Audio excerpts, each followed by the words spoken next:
heard us talk about short-term rentals, but My did you favorite know topic. you had to have special insurance? Yes, I did. Well, I know you did.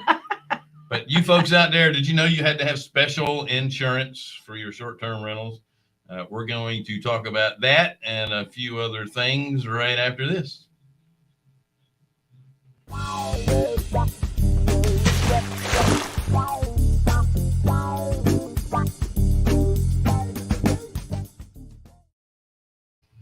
Jonathan, was Hi, that you? everyone.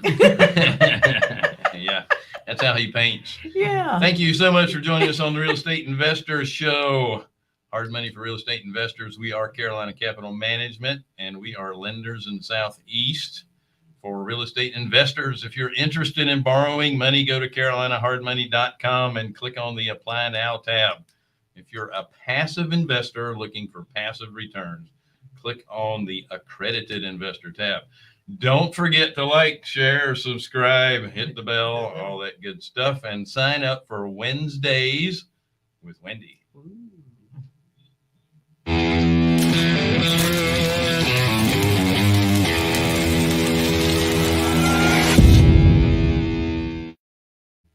Wendy donates 30 minutes per person every Wednesday to talk about anything real estate. So she's, how far are you booked up now? You're in May, right? I'm April. Let's see. Yes, I have one on May 1st, but I do have a couple of appointments left for the 27th of April. Sweet. Well, here's Tell our our calendar friends. link. It's over there in the chat box as well. Just click it on. That's a nice reminder. We have a chat box. So if you have any questions during our show, just type it over there in the chat side. If you're viewing us from other platforms, it may be underneath the screen, not to the right side of the screen. So Wendy and I have a couple of short-term rentals together. Wendy has most of them on her own, but when we got together on one in Florida, because we typically don't do vacation sort of areas. Right. I was a little worried about insurance because this property is a single wide mobile home with a permanent Florida room, and it's on a canal, and we have kayaks that people can use, and that adds what?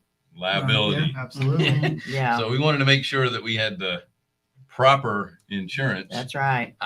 Well, the other thing too is the rent loss is completely different for short-term rental than it would be if it were a long-term lease. I mean, there's a lot of different liabilities that you have that you need to have proper coverage for sure. Absolutely. And speaking of proper coverage, it is our pleasure to bring on Nick Massey of Proper Insurance. Thank you so much for joining us, Nick. How's it going? Excellent. Thank you. What a great idea for a name. That's right.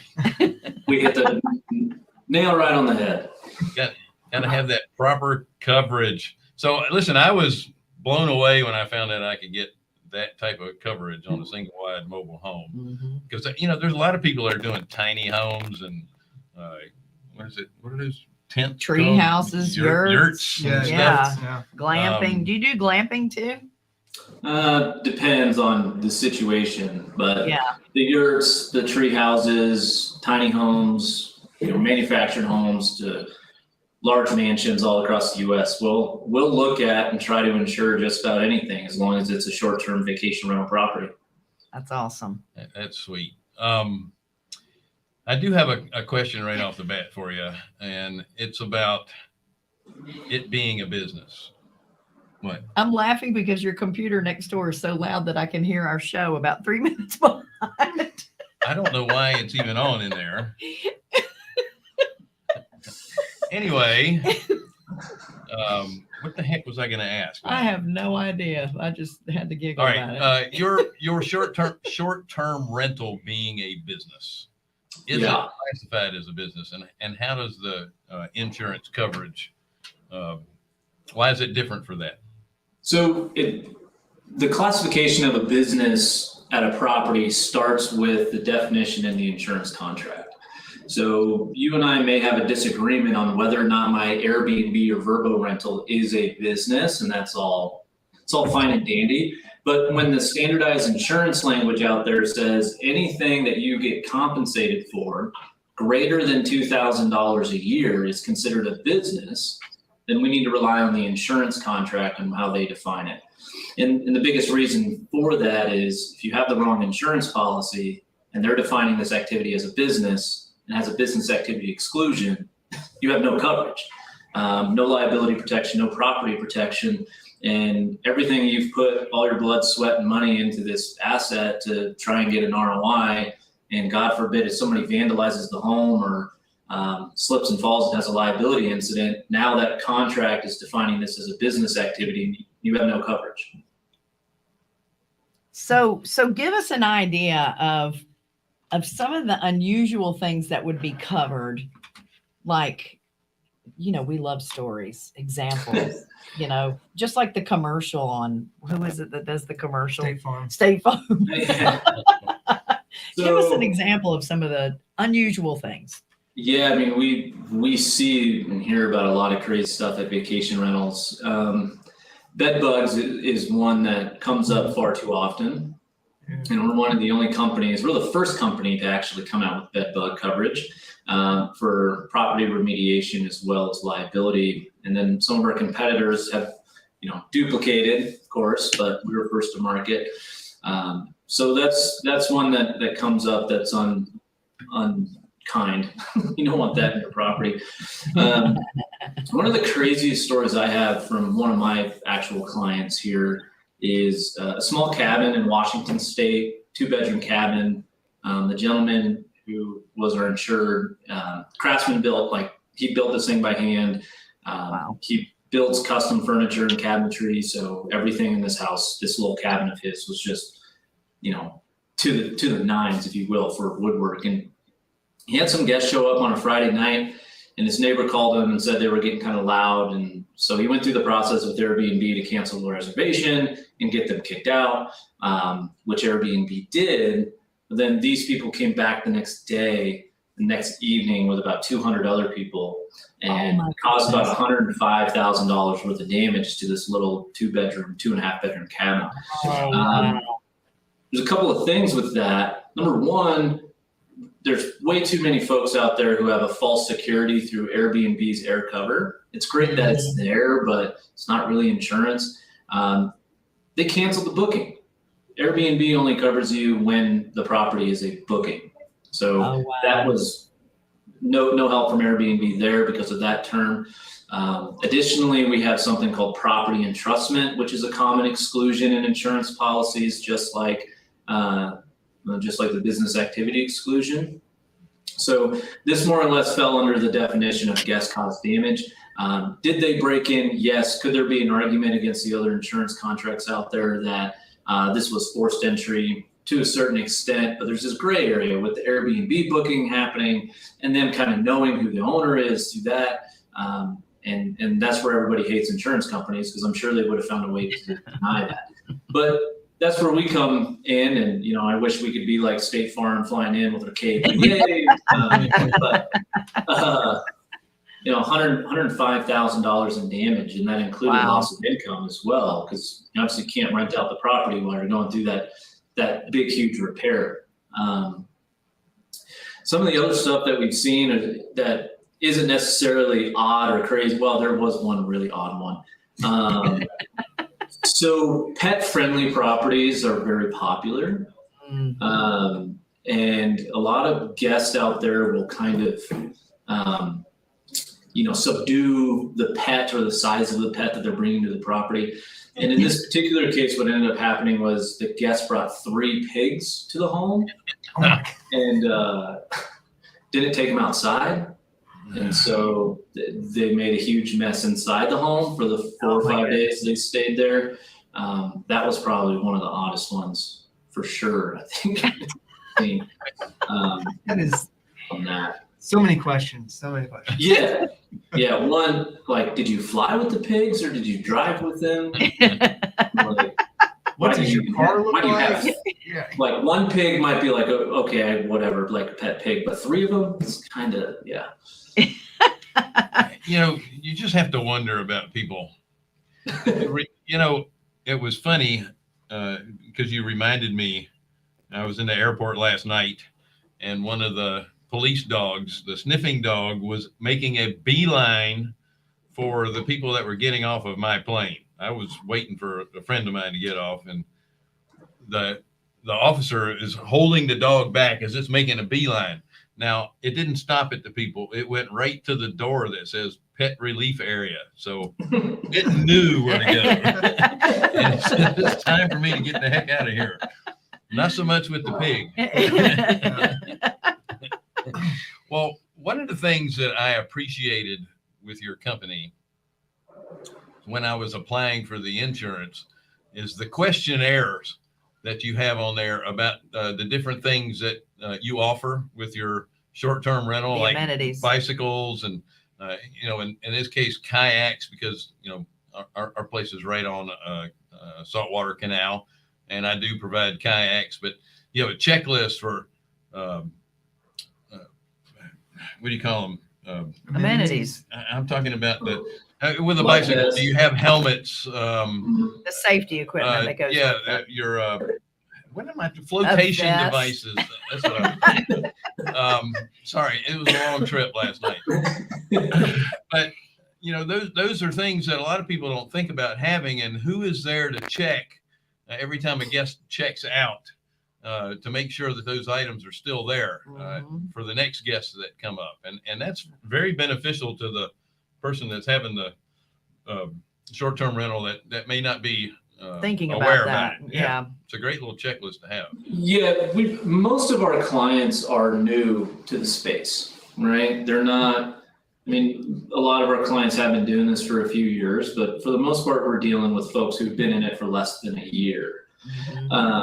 And so one important thing to always remember when you're dealing with insurance is this, the term is underwriting. If the company doesn't underwrite for it, they're probably not going to cover it. Okay. So you need to be asking yourself, are they asking about my online listing with Airbnb, VRBO, my property manager, my own personal website? How do they know exactly what I'm doing? How does this insurance underwriter, not the agent you're dealing with, but the actual underwriter who pays the claims, how do they know what they're insuring? Because most of the time when you call a retail agent, and I'll just throw State Farm under the bus. You call a State Farm agent, there's a million State Farm agents around the US. State Farm's based out of Illinois. They send an application to the office in Illinois for a single family house on a canal in Florida, right? And they say, great, we'll insure it for $800 a year, right? They have no idea what's going on with this property. They think it's a residential residence and good to go, fine. Is it owner occupied? Is it tenant occupied? Is there vacancies? Is there business activities happening there? Is there liability or amenities that can take the guest off premises and name you in a lawsuit? So these are all things that we check for. And this is, where our specialty comes in, where nobody else in the marketplace is asking these types of questions and underwriting these types of properties in this way. And so the thing you have to kind of keep in your mind as you're going through the insurance process is, are they asking me the questions about the amenities? Am I asking the agent about the amenities I want to offer? Hey, I want to offer bicycles. I'm on Venice Beach in California. We want bicycles to be part of our vacation rental. Am I covered for that? I want to be pet friendly. Do I have any breed limitations? Is there any animal pet liability limitations? I want to offer a hot tub or a sauna or swimming pool, things like that. And again, if you're not asking these questions, the underwriter is not going to know or underwrite for that exposure, and they're either not going to charge the right amount of premium, which we're not cheap because we actually cover this risk, or they're just simply going to decline the risk on the front end because they want nothing to do with the exposure. So it's better to figure it out on the front end than learn the hard way. Sure. Right. That's kind of the biggest kickback is price. We live in a premium driven world. Again, State Farm, Allstate, Nationwide, all of them, they advertise online on the Super Bowl and everything. Geico, save 15% for 15 minutes. We're in a race to the bottom in retail insurance. And when you're dealing with an investment property like a vacation rental, you need to throw price out. Don't even think about it until you start understanding what coverages you need. And I think from an investment standpoint, You got to crunch these numbers. And if the one place you're going cheap on is to try and get cheap on insurance, then you're really going to get screwed when a claim happens and you're making no money, right? So if you're like, I have to give up an extra $100 or $200 a month because I did my prospectus on this insurance policy, but proper insurance is twice as much. Okay, great. You're cash flowing $150, $200 less a month. But when we go 5, 6, 7 years down the road, and you actually have to use the insurance policy, it's better to get paid $50,000 than pay $50,000 out of pocket. That's for sure. And that's what I think people have a difficult time understanding, is that you know, you don't want insurance until you don't have it and you need it. And it's not wasted money. So many people look at it, you know, it's not tangible. They don't see it. But especially when you're doing short-term rentals and you've got people in your house that you don't really know, anything could happen. It's so funny right now. Everybody's Airbnb berserk. They all want to turn their long-term rentals into short-term rentals. And it sounds like a real sexy thing to do. And gosh, I can make 3 times my money. And yes, all of that is true, but there are greater risks involved to having short-term rental, not just having a great housekeeper and having good communication, but you know, you really have to, I always tell people to get online onto Facebook, some of the Facebook groups for Airbnb hosts. You want to hear some stories? Get online and listen to all of that. That'll really make you question whether or not it's something that you want to do. Do you differentiate between a 30, 60, 90-day tenant versus short-term? Like, would your coverage be different if you're focusing on 30, 60, 90 days? We don't. So one thing when we developed the product back in 2014 that we took into consideration was removing any definition of occupancy. So that allows us to insure the house that might double as a primary residence. Maybe you invest in a duplex and one half is your primary, the other half is a short term. We're going to insure the entire structure. You don't need 2 policies. We cover you through and through. There's the corporate lease or traveling nurse market out there, especially, you know, during the pandemic when all that was going on, you know, the extended vacation. I'm getting out of New York City and I'm going to the Finger Lakes and I'm going to stay there for 60 days. And so the question was, with our existing clients, am I covered for that? Because it's no longer a short-term rental. Mm-hmm. Yes, with our product, it is. If you don't have our product, you need to be cognizant of what the occupancy definitions are to make sure you're covered for that. And that's one thing that's, you know, so great about our policy for many of these short-term rental operators out there is the flexibility and length of stay. So I have somebody rent my place for 3 days this weekend, but I get a phone call from a traveling nurse that needs to stay for 90, and I'm going to make tons of money because the hospital's paying for it. And they're going to pay me, you know, above market rate anyways. Awesome. Do it. That's fantastic. The only thing we're not going to insure is a traditional lease. So if you're doing a traditional 6-month lease or a traditional 12-month lease, you're way better suited with a landlord policy, which is half the price and it's already in the market and is built for what you need, right? So, you know, that's the long way to answer it, but short answer is no. We don't really have a definition of length of stay for what is a short-term rental, but we remove the occupancy definition so that we can cover a multitude of different lengths of stay. Plus, you have people that are renting rooms out of their own home for short-term. Yeah, and that's a small part of the market anymore, the shared spaces. That's one thing we don't really cater to. If you are renting, if you have a 3-bedroom house and you're an empty nester and you're renting out, you live in the master and you rent out 2 bedrooms on Airbnb. The retail market, and when I say retail market, I mean the Allstates, the Liberty Mutuals, the Nationwides, the, you know, the pro football player is advertising for them on TV, basically. They have what's called a home sharing endorsement. It's super inexpensive, and since you're sharing common space with a guest, with things get weird, you're there and can stop it from happening, or call the cops, right?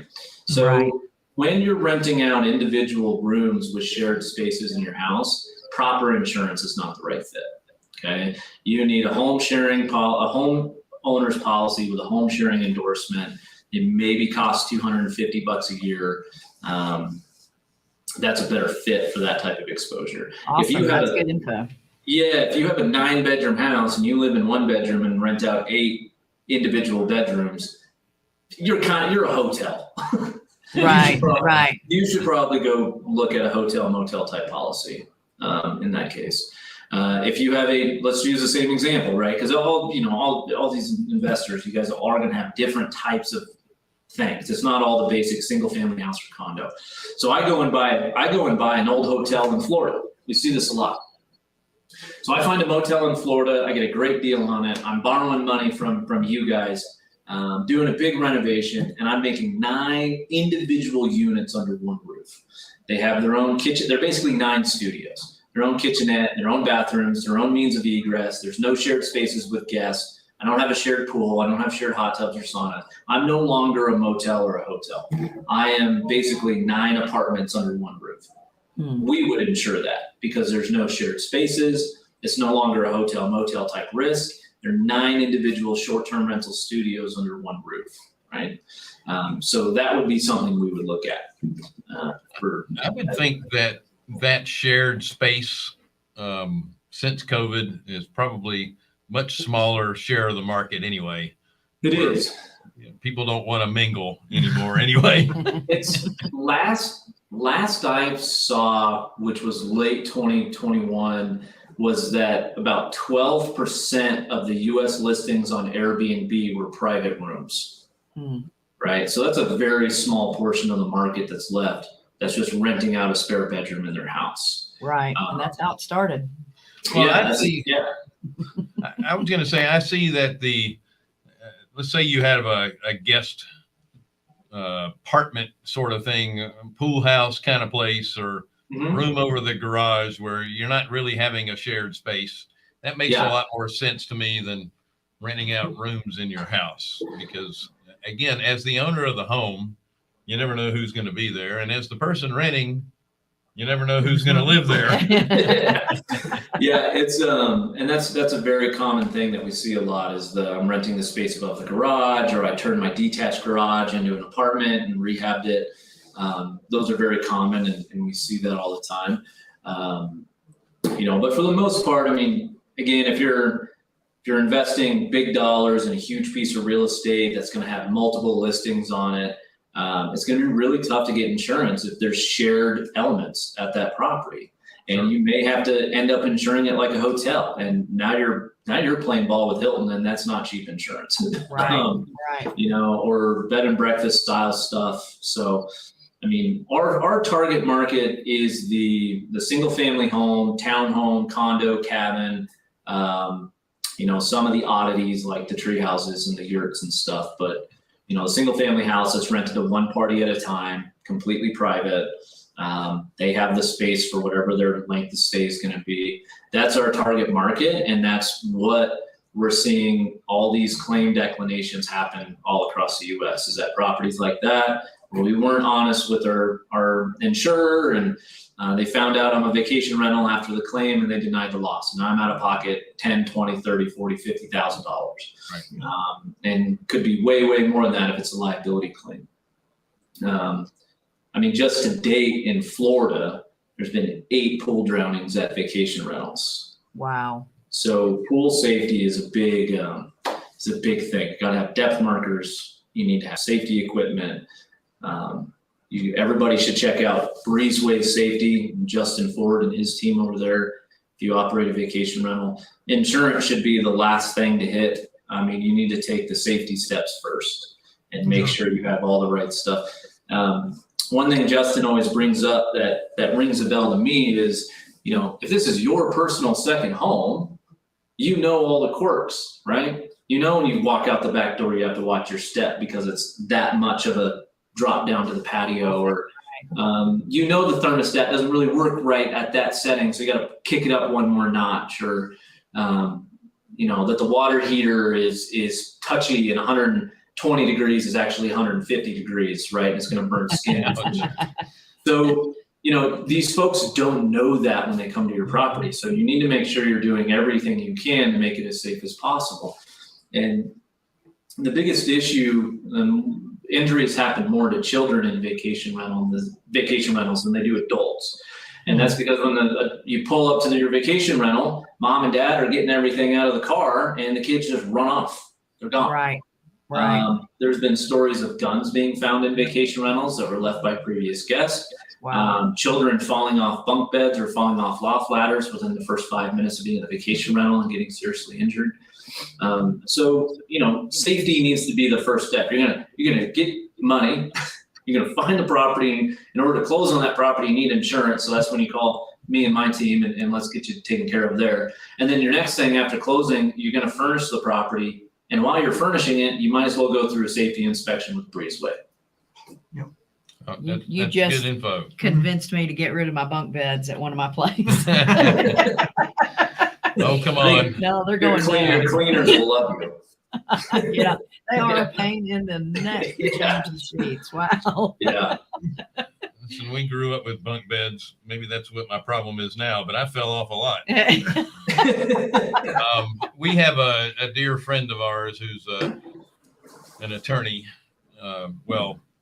She's passed the bar. She's not practicing anymore because she made more money on her Airbnbs than she did as Yeah, a she practicing started attorney. like years ago, But 13 years ago. She is very concerned about the liability issue. And when she talks about Airbnbs, stay away from the pools.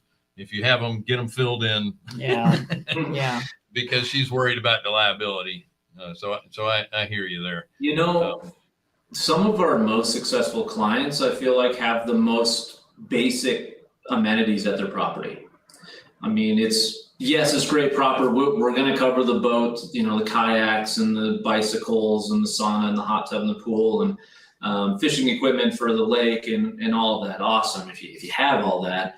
But I mean, I'll be honest, some of these 2-bedroom condos that maybe were a total investment of $200,000 that are bringing in $80,000 a year. Oh yeah. It seemed like a pretty good deal to me. Oh yeah. Oh yeah. No. That's the other thing. I think people don't realize that it doesn't have to be a destination to be successful. All of ours, with the exception of the 2 in Florida, they're not destination properties at all. They're dinky little 2 and 3 bedroom homes. Most of them are within walking distance to downtown, and we do very well with them. They're not sexy because they're not, at the beach or whatever, but they work. It works. The thing about short-term rental, it can work most anywhere because people die and people get married. So Hopefully not in your Airbnb. Yeah, but what I'm saying is I guess married. I don't know. families get together, and if they have any size of a family, it's hard to put them all in hotels. Yeah. And they feel much more comfortable in a home than they do in a hotel room, and it's a lot cheaper than a hotel room. Well, not necessarily anymore, but it's for the space. Yeah, it's there. Every single state has a market. Has a spot where vacation rentals are just incredible investment opportunities. And I mean, we insure in all 50 states. We have risk in all 50 states. We currently insure north of $7 billion worth of risk across the United States, which makes us the largest home insurance program in the world for Lloyd's of London, which is pretty cool when we came into the end of 2021 to find that out. wow, that's awesome. Yeah. So people are like, never heard of you. And it's like, well, I get it. We don't advertise on the TV every day. We don't have to, but we're the largest home insurance program in Lloyd's of London, in the United States, over $7 billion worth of risk insured, written over 100,000 policies to date. And, we're not here to try and, save you the most amount of money when you buy insurance. We're going to save you money when you have to use the policy. Yeah. That's where you're going to get the benefit with our program. Honestly, if you're looking to trim the fat on your vacation rental and you think that's going to be on the insurance side, like you're going down you're thinking about this the wrong way. Okay? Right. Buy some cheaper beds.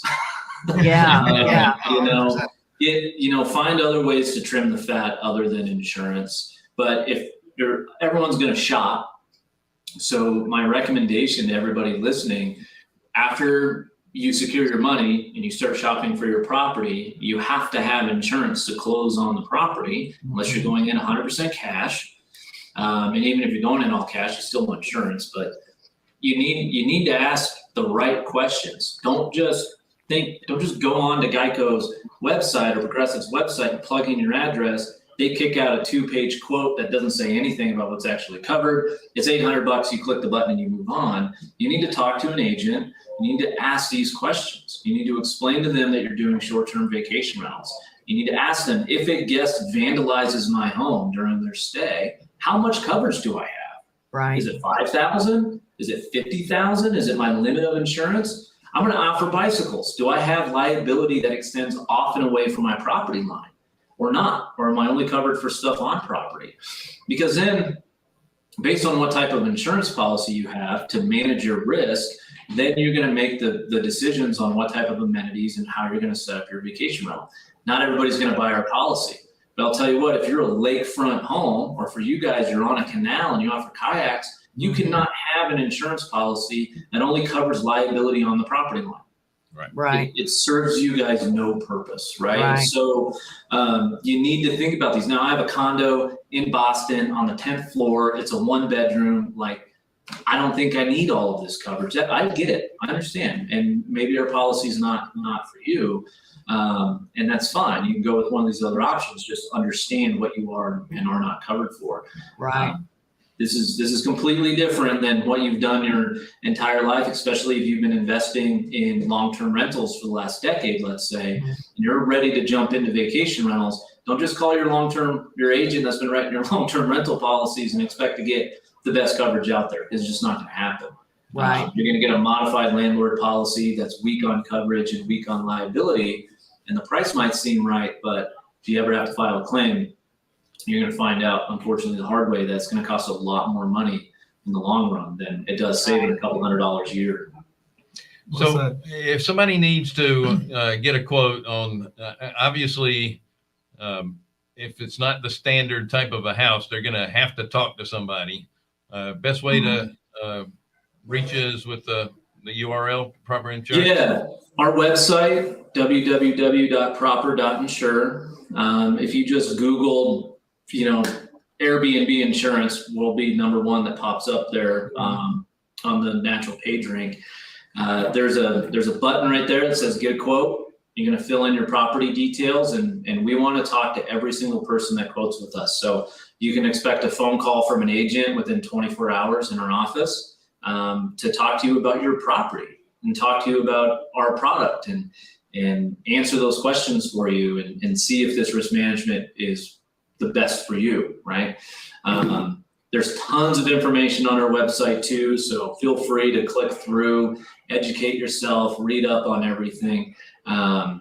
If you can go to our blog post, our blog, you can check and see if there's specific regulations in your community or your county right on our website when it comes to vacation rentals. So if you're looking at investing in a certain market and you want to see, is it tricky to get a permit?